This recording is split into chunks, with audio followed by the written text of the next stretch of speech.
Welcome to the talk with Emi Ito Gates. My name is Yuki, and I'm the creator behind Made by Yuki. It's a clothing line made from upcycled kimonos, and my pronouns are she, her. And I just want to tell you a little bit about the series in case you haven't read the mission statement yet on the web page. But the series is planned by the Twin Cities JACL, that's the Japanese American Citizens League, Social Justice Committee, and myself. And there's been funding provided by Les and Karen's Suzukamo Fund. So thank them for their generosity. And I'm going to read our little mission statement. So appreciation versus appropriation is a continuous conversation on cultural ownership that attempts to explore this topic in a nuanced way. This conversation will be structured as a series of one-on-one interviews with artists, subject matter experts, community members speaking from their own perspectives, rather than attempting to speak for entire communities or cultures.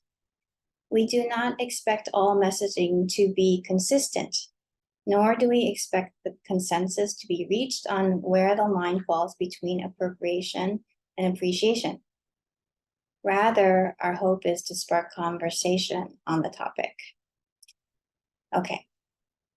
So thank you for joining, everyone. So just this is going to be we're still on event 2, so it's kind of the beginning of the conversation that we're hoping to spark about cultural appropriation. And I know that some of the audience members might be like Japanese heritage or not, and some of you may have more familiarity with the topic of cultural appropriation than others. So we're open to all kinds of perspectives in terms of welcoming the audience to listen to these discussions. And the speakers will be speaking from their own experiences and perspectives. And you may or may not agree with all the speakers' perspectives, and various speakers may not even agree with each other. So there's no final say on the topic. And we just want to create a space where people can speak kind of in a safe environment and express their views on how, things have shaped their opinions about cultural appropriation. Okay, so I want to introduce Emi now. And I'll read her short bio. Emi Ito is a mother, ethnic studies educator, and one of the core members of the organization Japanese American Families for Justice. And she began writing about cultural appropriation and kimono and Japanese culture in sustainable fashion several years ago. And just kind of the reason why we decided to bring her into this conversation is in 2019, I read 2 of Emi's articles. One of them is called "My Kimono is Not Your Costume," and the other article is called "An Open Letter to White Makers Who Are Inspired by Kimono and Japanese Culture." If you haven't read them already, I highly recommend reading them. And for me personally, and to many others, her articles were really pivotal in giving voice to a growing frustration that I was personally having as I was navigating my way through the sewing world, especially independent designers and stuff. And Emi has been such an inspiration to so many people in terms of speaking up about appropriation of Japanese culture. So without further ado, we'll begin with the questions. Okay, so Emi, please tell us a little bit about yourself and your work and about Japanese American Families for Justice. Yeah, well, I just want to say thank you so much for having me and for creating this series on this topic. I also want to just say I'm such an admirer of yours. You inspire me. I've learned so much from you on on this topic as well. So just the admiration is very mutual, and I'm really honored to share this space with you and share this time with folks on this webinar. So just feeling a lot of gratitude. Emi, my pronouns are she, her, and I always like to acknowledge that I am calling in from unceded Lashan Ohlone land, and in the Chochenyo language, this land is called Huchin. And I always also like to encourage people to get involved in Indigenous activist efforts, particularly land back efforts in your area if you're able to. So wanted to begin by naming that. And then I also want to just name my matrilineal line, because everything that I do in this world that is of merit, I dedicate to them. So this conversation is also dedicated to them. So I am the great granddaughter of Kokin, the granddaughter of Hiroko, the daughter of Yoko, and the mother to Yoko, who is named for my mother. And a little bit about sort of my work life is, this is actually my 20th year in public education in my school district. And I'm currently in the role in my Bay Area school district where I have the privilege and the honor and the joy of being able to work with my community to bring ethnic studies to our elementary schools and our middle schools.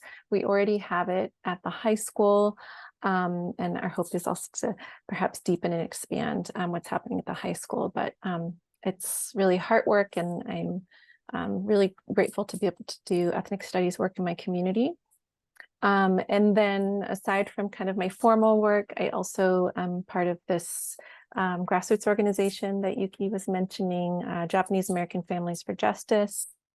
And it really, it's had a long history. It actually got started, I wasn't involved in the very, as a genesis, but it was started really in response to 9/11.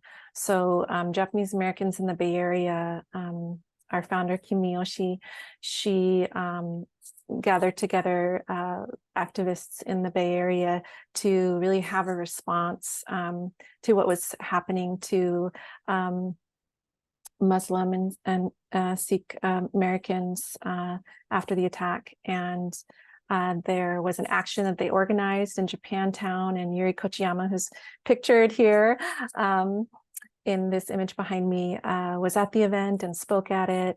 And then it sort of, they were active for a while and kind of, you know, got busy, had kids, got in serious relationships. And then after Trump got elected, she kind of restarted this organization. So that's the point at which I got involved. And we were really wanting to bring our children into these conversations and these actions, and to ensure that the actions were child-friendly and family-friendly. So we work on things specifically around racial justice, such as African-American reparations, Indigenous land back efforts, ending migrant detention and imprisonment.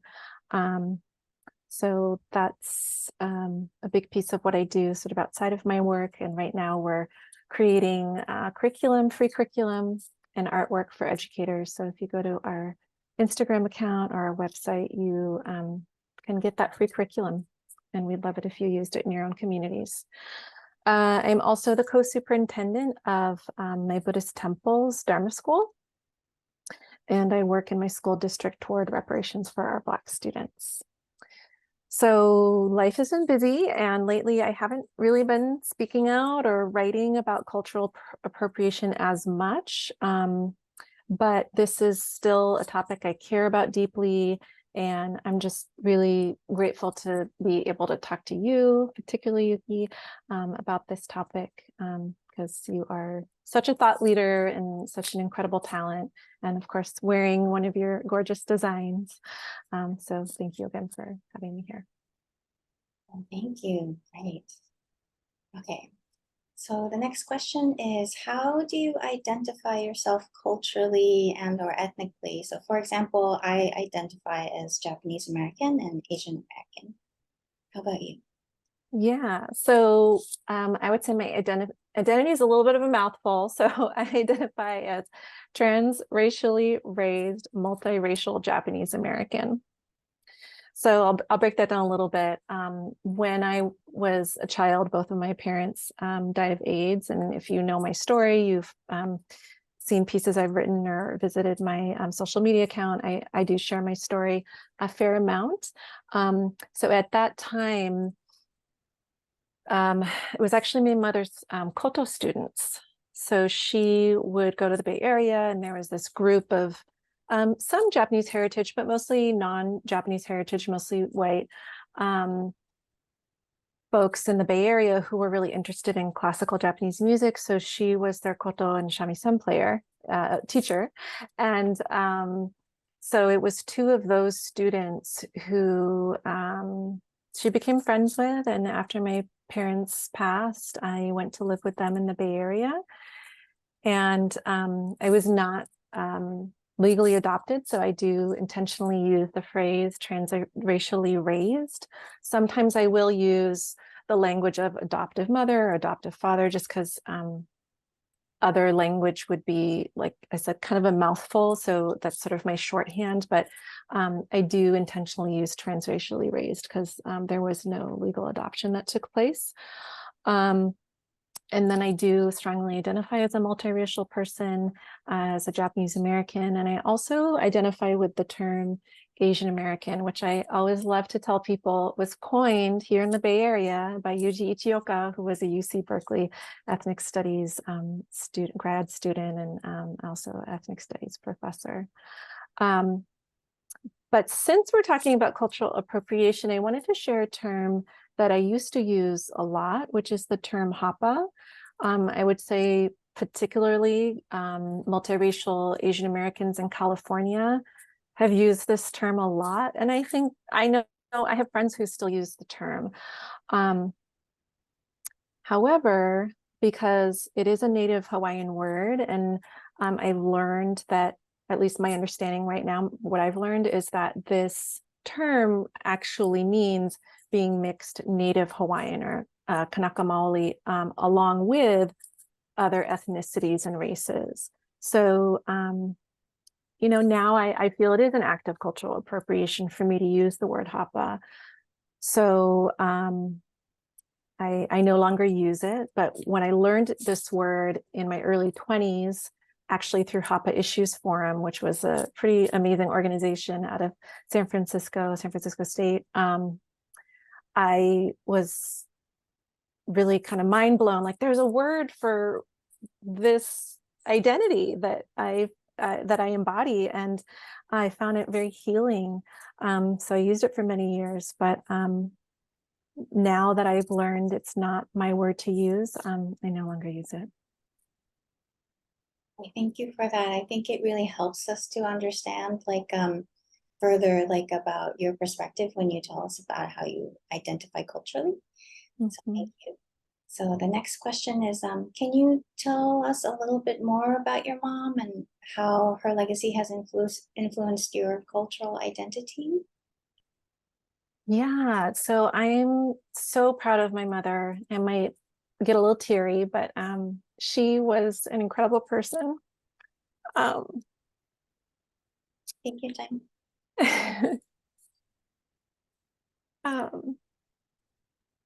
For me,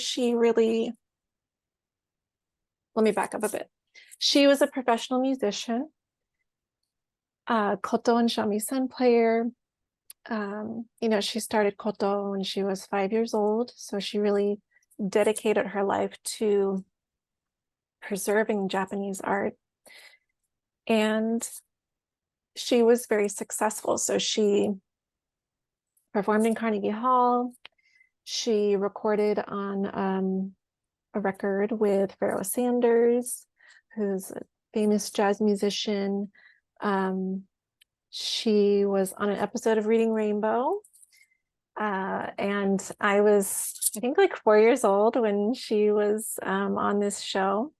And I got to meet LeVar Burton. I got to be on set. I was running around most of the time, but I did get to meet him. And, you know, Reading Rainbow was like one of my favorite shows as a kid. And our family was big Trekkies. So I grew up watching Star Trek. So it was so amazing to meet him. But she was an incredibly talented person. And we would go in the summers to Japan to visit our family there. And she really modeled to me and taught me how to take up space as a Japanese woman, as an Asian heritage person. She taught me how to have a very clear vision and live with purpose. So my mother's influence on my cultural identity has been and continues to be profound. And, you know, I continue to be guided by her spirit and her example of how to live life. It's beautiful. Thank you. Okay. So you mentioned that about your ethnic identity. So what was your experience growing up as a mixed race person in the United States? So I think what's important to me for people to understand who are trying to, you know, really understand what I want people to understand when they're trying to consider my lived experience. It's kind of the larger context of this country's racist history, that this country was really born out of extraction and exploitation, that the US exists because lands were stolen from indigenous peoples, and that the US became such a powerful nation on the literal backs of and labor of kidnapped Black African peoples who were enslaved. So to me, that origin story of this country has really informed, you know, how we've continued throughout this country's history to see how we see people of color who have been immigrating, how they are mistreated. And then in the case of Japanese Americans, eventually imprisoned during World War II. You know, my mother was born during the war, actually, in Japan. And then she immigrated to the US after she met my father. They met at Kyoto Geisha University through music. They're both musicians. And they came here, and like it's that history that impacted her as an Asian woman because of the anti-Asian racism, and also impacted me growing up. You know, the US has always had a race-based caste system in place. So as a multiracial child, I was made painfully aware of that very early on. Some of my earliest memories as a child are racist memories, unfortunately. So when I say, you know, growing up multiracial was hard, because it wasn't hard because there's anything wrong with being multiracial, right? I want to be super clear about that. Being multiracial is wonderful. It was hard because of the racism in US society that was placed on me and traumatized me. And I wanted to, with this question, I wanted to bring in this concept that I think is really powerful. And I wanted to share it with you and other folks who might resonate with it, because I learned about it fairly recently in 2020. So it's this concept called racial melancholia. And I was listening to a podcast called Code Switch, and it was 2020. And the two folks who wrote a book and coined this term were on this podcast. And so they are David Eng and psychotherapist Shin-Hee Han. So they wrote a book, and the book, I do want to say the title. It's titled Racial Melancholia, Racial Disassociation on the Social and Psychic Lives of Asian Americans. So I'm going to read how they define it. So they say racial melancholia refers to the unending mourning around, quote, processes like immigration and assimilation, which are never complete. They put immigrants and Asian Americans along a continuum where they can never quite mourn or get over the losses of homeland, of language, of culture, end quote. So for me, growing up in the US, I experienced racial melancholia. I still do. It is this unending loss of being seen as human, the loss of not being able to see my family in Japan on a regular basis, the loss when I was a child of not being able to easily attend culturally rooted events, the loss of language and then having to later go reclaim it as a teenager. And then the loss when I was a child of not being able to feel fully proud and free in my identity because of the oppression of racism. This is optional, but I think for people who are not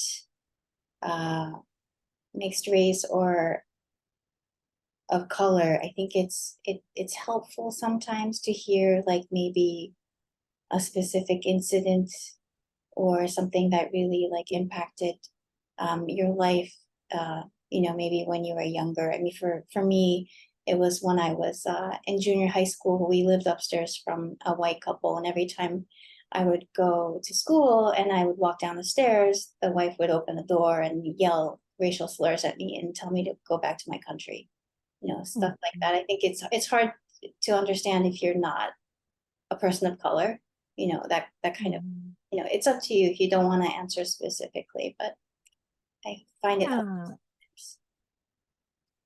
Yeah, I think, similar to you, and I think a lot of Asian Americans, unfortunately, have had this experience, Asian heritage folks. One of my earliest memories was, it was like first grade, and having children on the schoolyard saying racial slurs to me. And that just being like a relentless experience at recess time. So that was very traumatizing as a young child. And then, a small example, I think, in terms of just multiracial identity, was the experience of being pretty regularly dehumanized through the "what are you" question and the "where are you from?" You speak such good English, like those sorts of comments, and racial microaggressions. So I hope those examples help to make it a bit more concrete. I know they're not easy to relive by telling, but I think in terms of like giving a fuller understanding of the lived experience of like racism can be impactful sometimes. So thank you for being so vulnerable. Yeah, thank you for asking. Okay, so when did you first become aware of cultural appropriation? Was there specific particular incident or a particular product that you had a reaction to? Yeah, so I've been I was a third grade teacher, also second grade, for many years in the classroom. So it was, I don't even know how many years ago, honestly, but quite a handful now since year 20. But it was around, Halloween time. And I was seeing, children, students in our school very innocently wearing really problematic Halloween costumes. So I made some lessons, a couple of lessons for my students to talk about like racial stereotypes and gender stereotypes and costumes that hurt, and costumes that can be fun and creative. And so as part of that, I also created a school flyer, and I shared it with our school community. It got sent to families, and it was just guiding questions about how to approach Halloween costumes, and it was inspired by an essay written by Kat Lazo. So that was the start. And, you know, it has evolved a lot over the years. And I'm grateful that more recently it was shared in Britt Hawthorne's book. And, you know, it's something my school district has shared. So that original flyer has kind of had different reincarnations and is now still out there. So I'm grateful for that. But another starting point was actually after I had my child, and you know, my body is changing and trying to figure out like what clothes feel comfortable and I, you know, feel good in. And I also want to not be doing fast fashion. I want to be wearing clothes that are made in an ethical way and like with intention and good quality, all those things. So that was kind of around the time I discovered Instagram and social media, and trying to find sustainable ethical brands through that platform. And pretty quickly started noticing how, even though there's these ethical brands, they're appropriating the kimono. And so that seemed kind of contradictory to me, that, okay, you say you're ethical, but like this is pretty blatant cultural appropriation. That seems like a bit of a disconnect. So I did begin writing about it. And so that first essay, My Kimono is Not Your Couture, which Densho shared, was sort of the first piece I wrote on this topic. And you know, for people who don't know Densho, it's just an amazing organization based out of Seattle. They're really the story keepers of Japanese American history, and you know, invite folks to check out their wonderful resources if you haven't already. Great. I love the materials you make for children. Can you mention the title of the book written by Britt Hawthorne, so people out there with kids, maybe they want to check it out? Yes, let me figure out where I put this in my notes, because I do want to make sure I really honor her her amazing book that I was so lucky to be a part of. So it's titled Raising Anti-Racist Children, a practical parenting guide. So it's in there, and then also there's a little short essay about the topic of cultural appropriation in the kimono. Wonderful. Thank you for all the work that you do. So the next question is, how do you define cultural appropriation? So I know that you have the concept of the 3 Ps. So would you mind explaining to the audience what that is? Yeah, I'm gonna do a little reading here because I want to make sure I'm like saying how I actually define it and not just like winging it. So the way I've been defining it is that cultural appropriation is a form of white supremacy that perpetuates a colonial legacy of extraction and exploitation, because it's when a dominant culture takes from a less dominant culture by cherry picking desirable or profitable aspects of the culture for personal gain, whether it be monetary, social, or both, while members of the origin culture get marginalized and even discriminated against for the same cultural markers. So I know that's a lot, but the way I like to break it down is with the 3 Ps. So the 3 P, and this is like a very teacher thing, right? Elementary teacher, the 3 Ps. So the 3 Ps are power, profit, and people. So power is first, because there's almost always a power dynamic, you know, of someone from a like more historically powerful culture taking from another culture that has been historically oppressed or marginalized.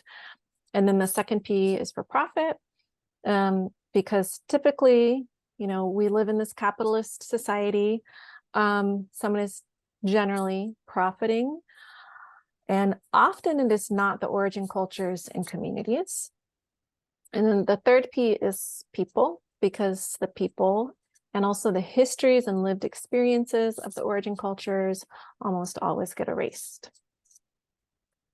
Okay, thank you for that. I love the 3 Ps. It makes it much easier for me to break it down when I'm thinking about it.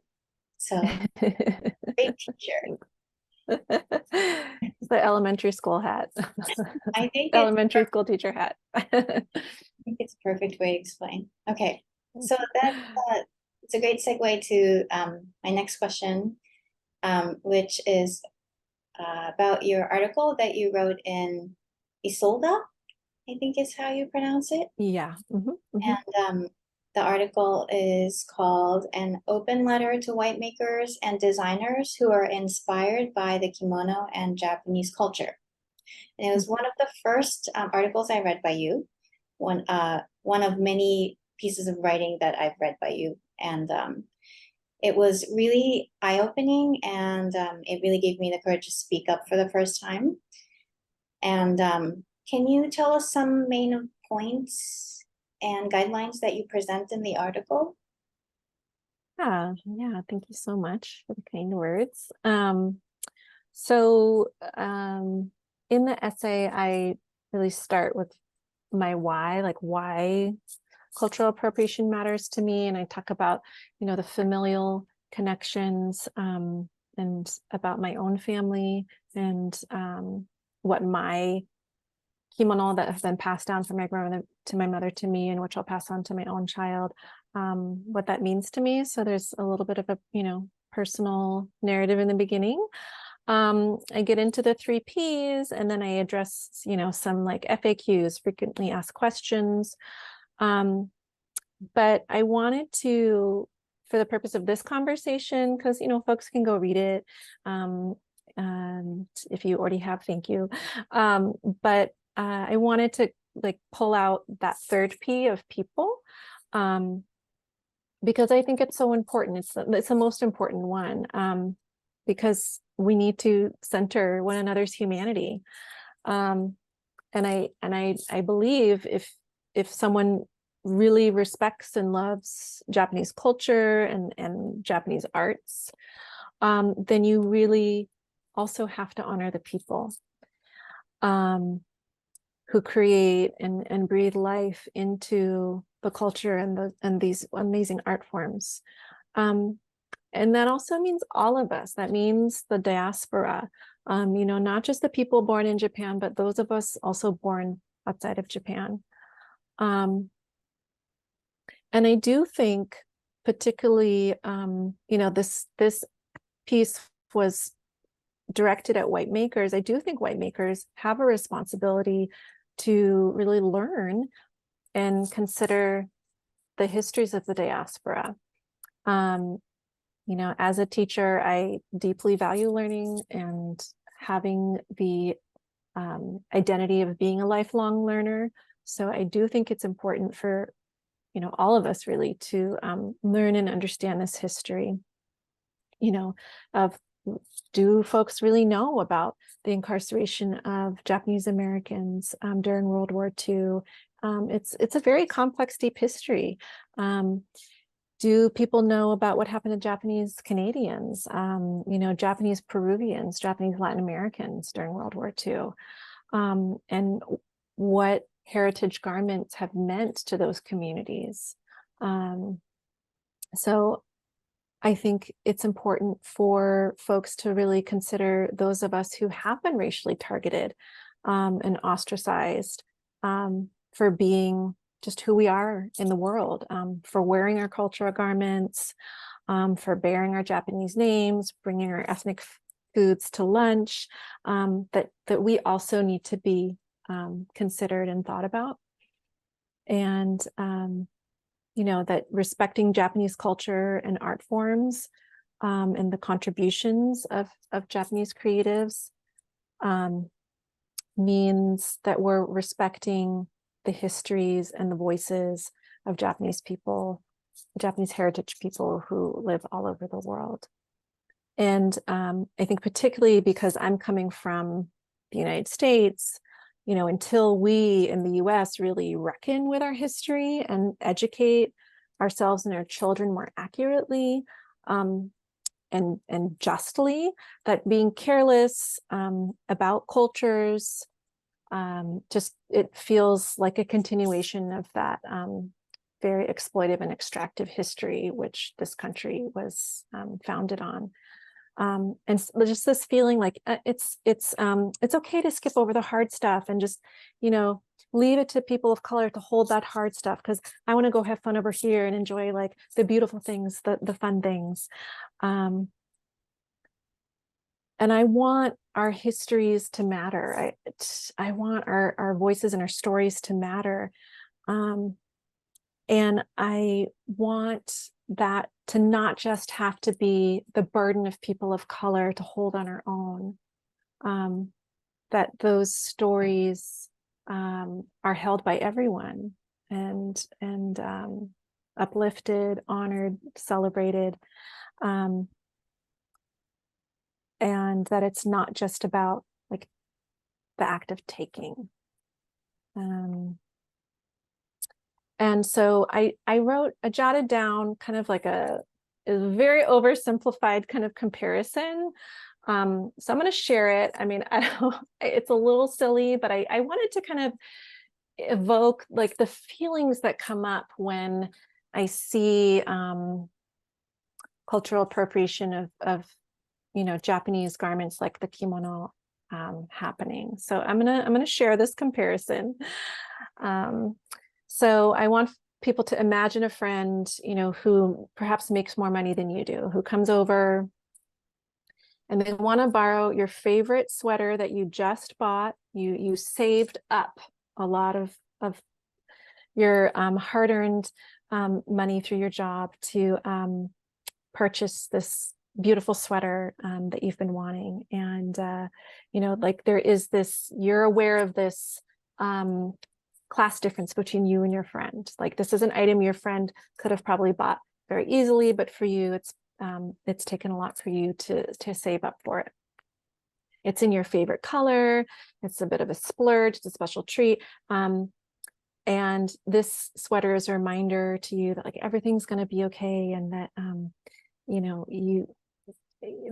it's in your favorite color, so it brings you a lot of joy. It's special. Your friend asks to borrow it. You hesitate, but your friend tells you, hey, it's just a piece of clothing. What's the big deal? They know it's special to you, but they don't acknowledge it or seem to want to like understand why it's special to you. They don't really care to hear this important story that you hold about this piece of clothing, this sweater that you bought. So you let them borrow it, and you go out and watch several people compliment your friend, but your friend doesn't mention that it's your sweater. So I want to just invite people to imagine like what feelings might arise in their body. Imagine that scenario. And for me, what comes up is discomfort, but also this like sense of obligation, but then also protectiveness, anger, resentment, and then this feeling of just being invisible. So those are the feelings, those are some of the feelings that come up for me when I'm confronted with the cultural appropriation of my culture. So I know it might feel a little silly, but I hope it kind of helps to understand the feelings that come up. I think that's a great metaphor. I think, and as you point out, like the experience of the diaspora can be quite different than the Japanese person living in Japan, because, the saving up part for me would be like, I had to hold on to my culture despite being punished for it. And so if I wore a Japanese garment, a cultural garment, then it's kind of like, I have to really like take from my emotional savings to like put it on because I'm afraid and I'm ashamed, but I also want to hold on to my pride. And so it has a whole load of meaning for people who have lived maybe outside of their own cultural majority country. And, that's kind of a more global perspective. And, it all fits into the context of history and stuff too. So thank you for that. I think it's a wonderful way to explain to somebody who may not understand. Okay. I felt like maybe it's a little silly, but I'm glad you think it's a little bit of a helpful scenario. It's great. Okay, so this is a pretty specific question that I have about an article. And so this article was published in 2019 in Matters Prints. It's called Untangling the Threads of Cultural Appropriation of the Kimono, Japan's Colonial History and Cultural Reparations in Fashion. So in that article you wrote, more than once I have been told by people via social media that Japanese people are colonizers, and so I have no right to speak out about cultural appropriation of the kimono and Japanese culture. As a wise friend once told me, binary thinking is a white supremacist mindset. Oppressor and oppressed can coexist, and more than one truth can be present. So what do you think? Like, do you think Japanese people have the right to talk about cultural appropriation? I actually think it's everyone's and anyone's responsibility to deepen our collective understanding about how racism harms all of us. And that includes cultural appropriation. It's everyone's responsibility to end racism, full stop. So that means we all could be and should be having these conversations within ourselves and in our circles of influence about what exactly that could look like. And as I wrote about in that piece, Japanese people do have this dual existence of being both oppressor and oppressed, and one doesn't cancel out the other. So it is important to be aware of and speak about these complexities. And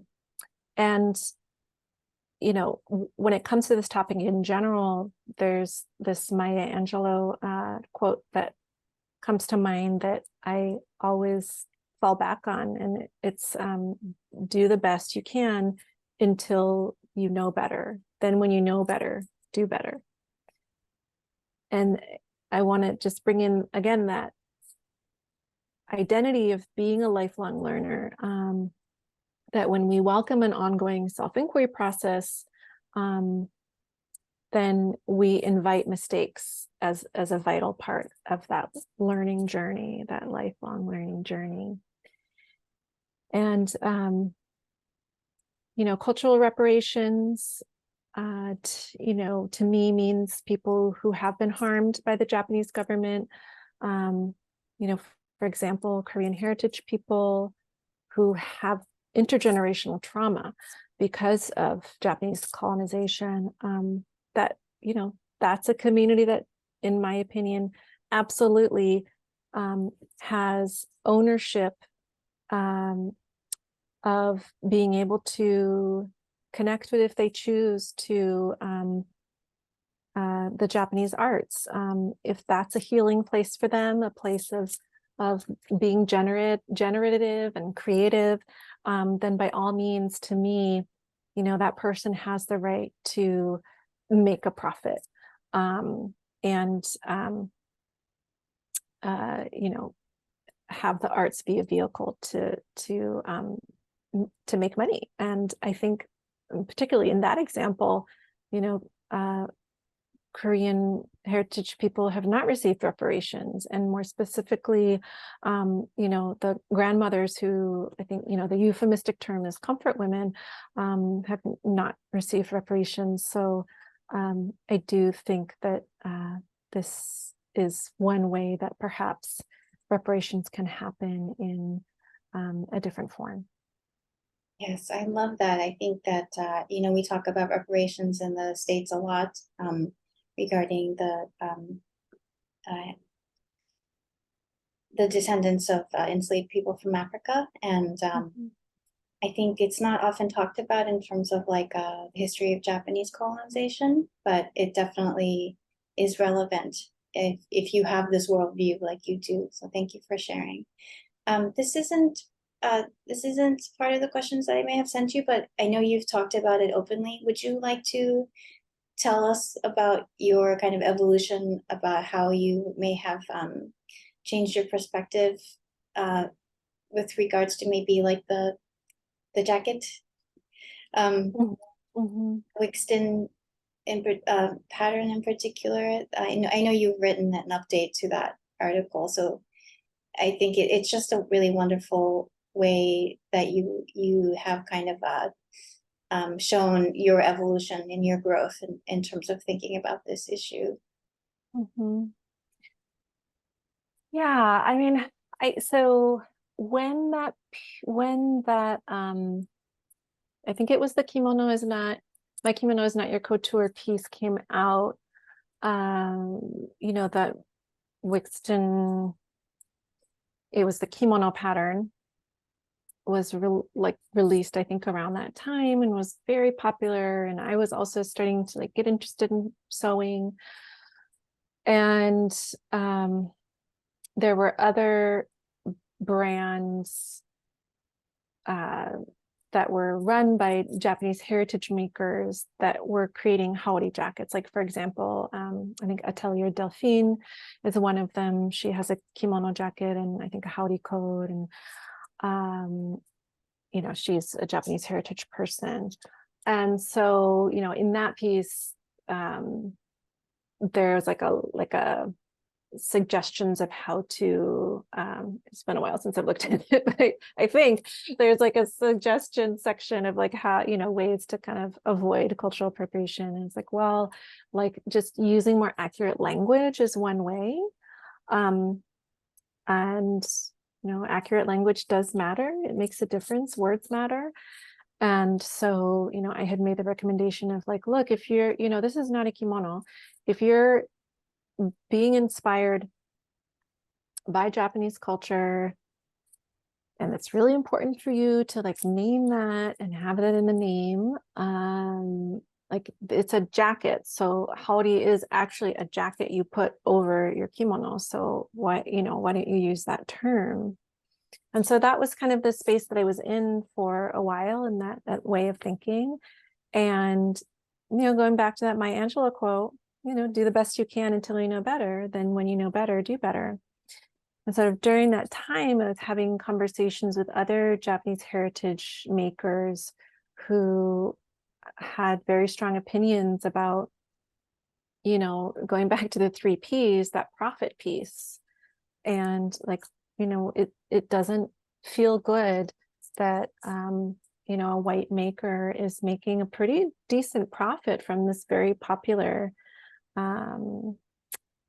pattern. And I did a lot of listening and reflecting, and I think it's okay that our thinking changes, that our opinions change. They should. We change as we learn and unlearn, as we grow, as we take in more information, consider other lived experiences.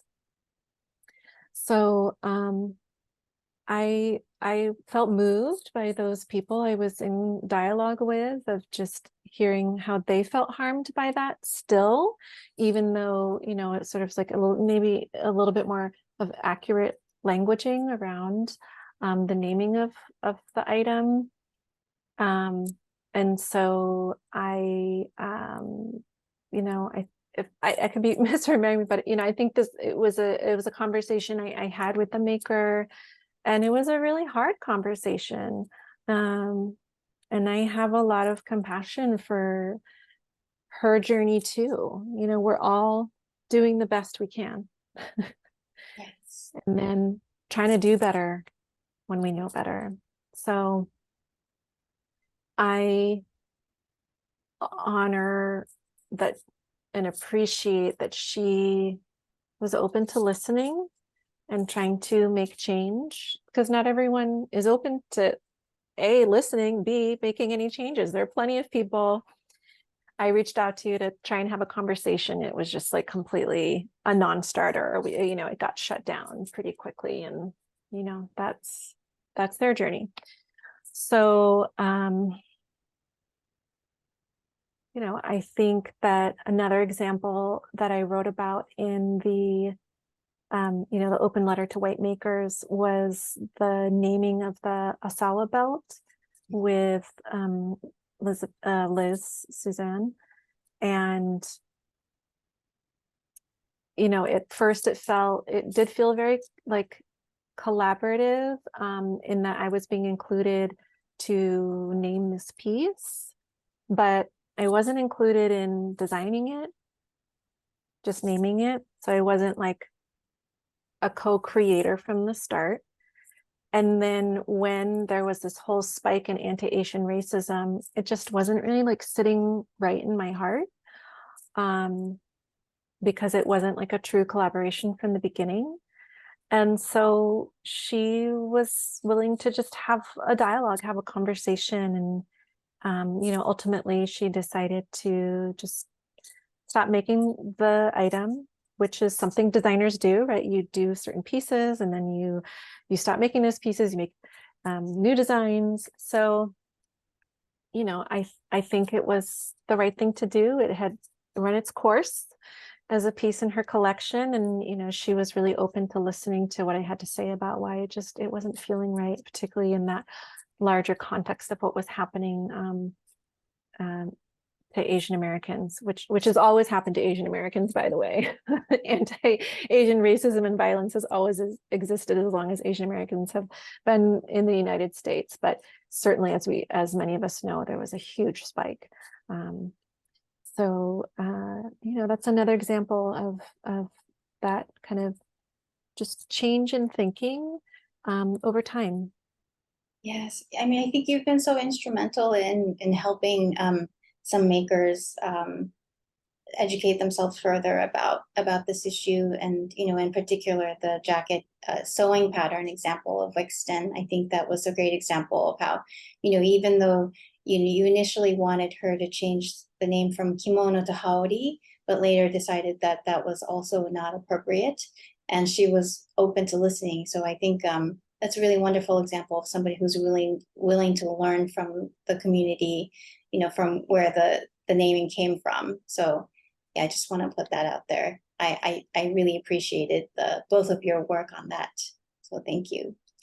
So we're running a little bit short on time, so I'm gonna kind of skip ahead to Oh my gosh, you're right. Time is we flying have by. so much to talk about. But yeah, so let's see. One of the questions that we would like to ask all the speakers in this series is how, like, what's the right way forward? Like, where do we go from here? Like, how do you think that non-Japanese people can participate in Japanese culture respectfully? Yeah, I think it's important for me to name before we end this talk that I am not on a high horse. I have culturally appropriated as a child, as a young person. Like, I'm not exempt from judgment on this topic. I have done it too. And I have been on my own journey of figuring out how to do better, how to show up better in the world. So I want to say that and just be really transparent, that I'm in this with everyone else, right? I'm not sitting above anyone. And, to that end, each of us is in a really different place with this topic. And so I just think it's so important just to start here internally, do that reflection, and also that deep listening to people in the community. And then I like to borrow this approach from this pretty well-known educator, Rachel Cargill, and who often will compare racism to sexism. She'll give examples of a sexist scenario because it can be easier for some people to relate to. So I'm going to do that now. So I want to take the example of catcalling. Some women don't mind being catcalled. Some women even say they enjoy it. Like, I've literally had these kind of conversations with other women, and who think it's no big deal. It's a compliment. It's an appreciation. But for me, I'm going to listen to the women who are saying that it's harmful to them and that it's perpetuating rape culture.